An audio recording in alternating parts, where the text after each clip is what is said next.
नमस्कार, मैं अभिषेक उपाध्याय। आप देख रहे हैं टॉप सीक्रेट। योगी आदित्यनाथ के जो सबसे कट्टर समर्थक हुआ करते थे, आज वही दंग हैं। उनके पैरों के नीचे ज़मीन खिसक चुकी है। उनको समझ में नहीं आ रहा ये क्या हो रहा है। कहानी एकदम बदली हुई है।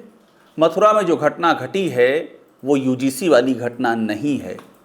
जो यूजीसी में योगी आदित्यनाथ की जय जयकार कर रहे थे और दिल्ली पर वार कर रहे थे, अब उनके ही होश फाख्ता हैं, क्योंकि लौट वही है, हमला करने वाले वही हैं, किरदार वही हैं। बस घटना बदल गई है, जिम्मेदारी बदल गई है।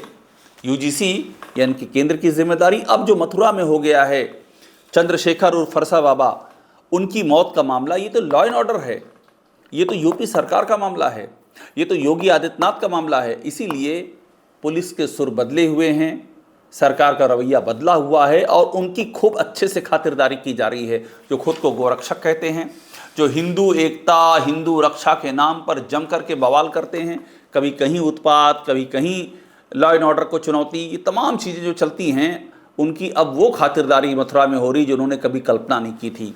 पहले आप ये तस्वीर देख लीजिए, जिस तरह से पुलिस प्रहार कर रही है, इनको मार के ले जा रही है आगे, वो तस्वीर देखिए आप। ये तस्वीर आपको बताएगी कि ये जो कट्टर योगी समर्थक हैं उनका क्या हाल हो रहा है। अगली तस्वीर ये छाता है, छाता कोतवाली, वहाँ देख लीजिए। वहाँ पर सामने एक लाइन से बिठाया गया इन सबको। ये वही सब हैं गौरक्षक समर्थक, जो योगी आदित्यनाथ की जय जयकार करने वाले। ये सब के सब इसमें अंडर अरेस्ट हैं, गंभीर धाराएं लगी हुई हैं। आप कहानी समझ लीजिए और अब पीछे की राजनीति भी समझाऊंगा मैं आपको, जो बहुत बड़ी राजनीति है, कि कैसे चीज़ें बदलती हैं, आईने चेंज होते हैं, दर्पणों का पैरामीटर बदल जाता है और राजनीति की लकीर और भी ज़्यादा गाढ़ी और नुकीली हो जाती है, और ये उनको ही धंसने लगती है जो कभी जय जयकार का बड़ा अभियान चला रहे थे। तो हुआ ये है कि मथुरा में चंद्रशेखर और फरसा बाबा, इनकी मौत हो जाती है। फरसा बाबा 1992 के राम मंदिर आंदोलन में भी सक्रिय रहे। वे 200 युवाओं के साथ में गौ रक्षक की फौज चलाते थे। उनका गौ रक्षा के मामले में उनका बड़ा नाम था, बहुत वो चर्चित थे। उनकी मौत हो जाती है क्योंकि उनको संदेह होता है कंटेनर के बारे में कि ये कंटेनर जो है ये गौ तस्करी का कंटेनर है, लेकिन पुलिस ये कहती है कि वो कंटेनर परचून का कंटेनर था। वो उसकी जांच पड़ताल कर रहे थे, धुंध होती है, पुलिस ऐसा कहती है। पीछे से एक ट्रक जिसमें लोहे का तार आ रहा था, उसने फरसा बाबा को कुचल दिया, उनकी मौत हो गई। और इस दुर्घटना में ट्रक का ड्राइवर भी घायल हो गया, बाद में उसकी भी मौत हो गई। लेकिन गौ रक्षकों को ये समझ में नहीं आई थ्योरी। उन्होंने कहा नहीं, ये तो गौ तस्करी का मामला है। वो सड़कों पर उतर आए, हाईवे जाम हो गया, दिल्ली आगरा नेशनल हाईवे, जम करके पथराव हुआ, जम करके उत्पात हुआ। दिल्ली से भी टीम चली आई, ये दक्ष चौधरी, अक्कू पंडित की सब टीम दिल्ली से आ गई, दिल्ली एनसीआर से, और जम करके बवाल हो गया।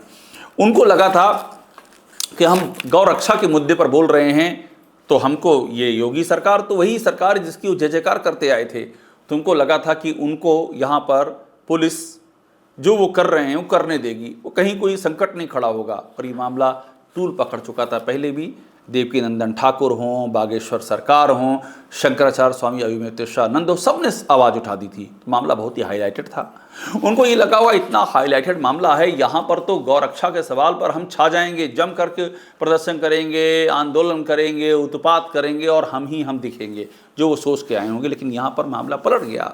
मथुरा पुलिस बुरी तरह से सख्त हो गई। मथुरा पुलिस ने बाकायदा इन लोगों को मौके से उठाया, उत्पात करते हुए पकड़ा और प्रेस रिलीज जारी की। प्रेस रिलीज में जो लिखा मथुरा पुलिस ने, उसने दंग कर दिया लोगों को। उसने लिखा कि विधर्मी, इन अभियुक्त गणों के आगे लिखा कि ये विधर्मी अभियुक्त गण हैं, और यहां तक लिखा कि गौ रक्षकों पर फायरिंग की थी। अब ये विधर्मी शब्द बहुत भारी पड़ गया। जो धर्म के ठेकेदार बनकर के आए थे उनको पुलिस ने विधर्मी लिख दिया है। और ये जैसे ये मामला सामने आया, हमारी समझ में आ गया कि मामला बड़ा होगा। हमने मथुरा पुलिस को टैग किया और उनसे पूछा कि मथुरा पुलिस इस विधर्मी का मतलब क्या है।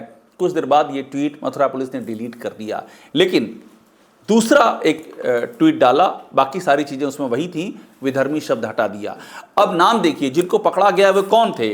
नाम जो मथुरा पुलिस ने प्रेस रिलीज में जारी किया है, गौरव उम्र 24 साल, नाम पढ़ते जाइए, रिलीज में है। नरेश 30 साल, हिमांशु 24 साल, पवन 24 साल, कपिल 27 साल, धर्मेंद्र 18 साल, विष्णु 18 साल, अनुज 18 साल, शनि 20 साल, केशव 18 साल, पवन 24 साल, अरुण 18 साल, अमन 24 साल, सुभाष 28 साल, संदीप बाबू 22 साल। 15, 18, 20, 22, 30 ये है इनकी उम्र। ये सब योगी आदित्यनाथ की जय जयकार करने वाली लॉबी है। यहाँ भी आए थे कि यहाँ भी जय जयकार ही होगी, यहाँ भी जम करके प्रदर्शन करेंगे, आंदोलन करेंगे, छा जाएंगे, हाईवे जाम हो जाएगा, दुनिया में मैसेज चला जाएगा कि हम कौन है। लेकिन पुलिस ने उल्टा कर दिया। पुलिस ने मौके पर पकड़ा, जम के खातिरदारी हुई मौके पर, वीडियो हमने दिखाया, फिर दिखा देते हैं, और इनको कोतवाली ले जाया गया और वहाँ पर मीडिया के सामने पेश कर दिया गया, और उसके बाद वीडियो के साथ में बाकायदा इनको पोस्ट भी कर दिया गया। इनके होश फाख्ता हैं दक्ष चौधरी और उसके साथ ही अक्कू पंडित, इन सबको भी अरेस्ट कर लिया गया। अब आप सोचेंगे दक्ष चौधरी ये कौन है? ये वही हैं जो कभी पुलिस से उलझते हैं, कभी हिंदू और हिंदुत्व के नाम पर दूसरे धर्म से इनके पंगे होते हैं, कभी ये हथियार बांटने की कार्रवाई होती है, कभी तिरंगा यात्रा में गाली गलौज करते हैं, कभी बिना परमिशन तलवारें लहराई जाती हैं, कभी शराब की दुकानों के आगे हंगामा होता है। एक पूरा बड़ा बैकग्राउंड है इन लोगों का। इनको ये, और इस सब के बाद भी ये हरकतें कर रहे हैं लगातार। क्यों कर रहे हैं? क्योंकि सरकार से इनको लगा होगा कि भाई सरकार है, जिसकी हम जय जयकार करते हैं वही तो है सरकार में, तो हमारा कुछ नहीं होगा। लेकिन ये बात चूंकि योगी आदित्यनाथ पर आ गई थी, बात लॉ एंड ऑर्डर पे आ गई थी। योगी आदित्यनाथ की सरकार वैसे ही घिरी हुई है। शंकराचार्य आरोप लगा चुके हैं, यहाँ पर गाय के साथ बहुत बुरा हो रहा है। गौ हत्या का आरोप उनकी पार्टी के विधायक नंदकिशोर गुर्जर लगा चुके हैं।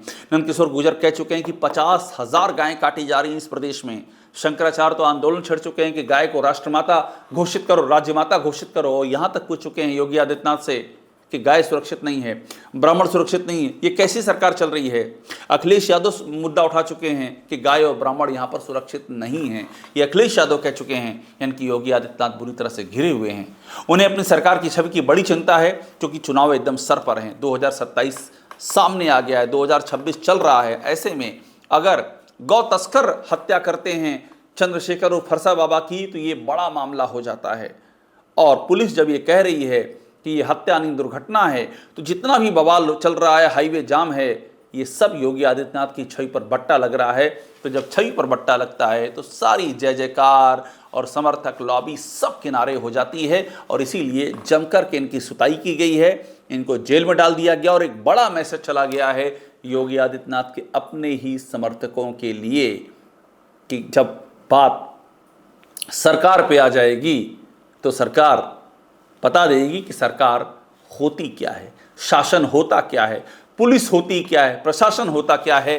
अब वही जो कल तक योगी आदित्यनाथ की जय जयकार कर रहे थे, अब वो एक के बाद दूसरे सवाल पूछ रहे हैं, अब वो अपनी नाराज़गी का इजहार कर रहे हैं। लेकिन आज एक सत्य सामने आ गया है, और सत्य है योगी सरकार की अपनी छवि पर लगते लगातार बट्टे को साफ करने का सत्य। और जिस मकसद के चलते योगी आदित्यनाथ की सरकार अपनी कानून व्यवस्था पर गौ हत्या जैसे या गौ तस्करी जैसे किसी भी मामले को बर्दाश्त करने की स्थिति में नहीं है, इसीलिए मथुरा में जो हुआ है वो पूरे उत्तर प्रदेश के लिए बहुत बड़ा सबक है। टॉप सीक्रेट देखते रहिए, लाइक कीजिए, इसे सब्सक्राइब ज़रूर कर लीजिएगा।